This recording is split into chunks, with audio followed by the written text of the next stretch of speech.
Have you ever wondered why flight routes are often curved rather than straight? After all, isn't the straight line path supposed to be the fastest route possible?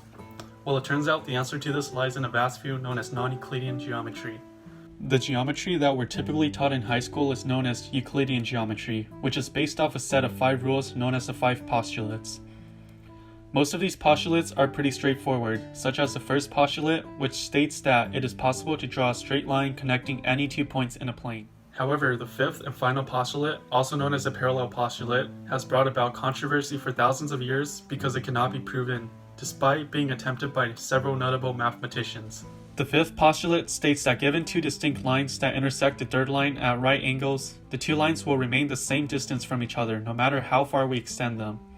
This seems quite obvious, and it's hard to imagine that anything else would happen. If the lines did not remain the same distance from each other, they would have to either bend towards each other or away from each other. But this wouldn't make sense since lines are straight and can't bend, right? Well, turns out the situation is a bit more complex than this. Take, for example, the surface of a sphere.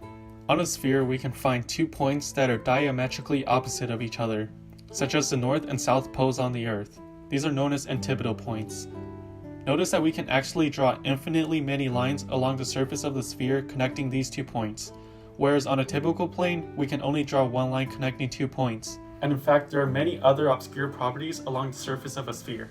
For instance, consider walking from the equator up to the North Pole, making a 90-degree turn to the left back down to the equator, and then making another 90-degree turn to the left back to our original position.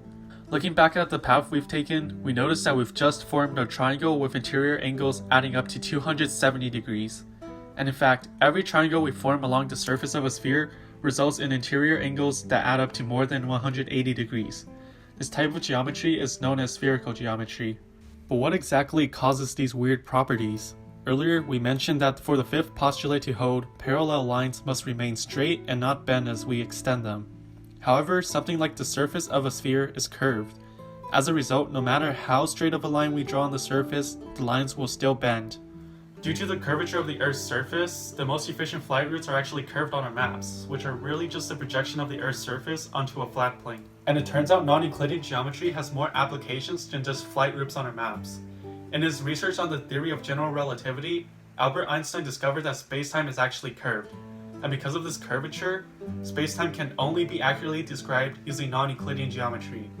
So, even though non-Euclidean geometry may seem weird and unnatural to us, it might just be the most accurate and natural description of the universe as we know it.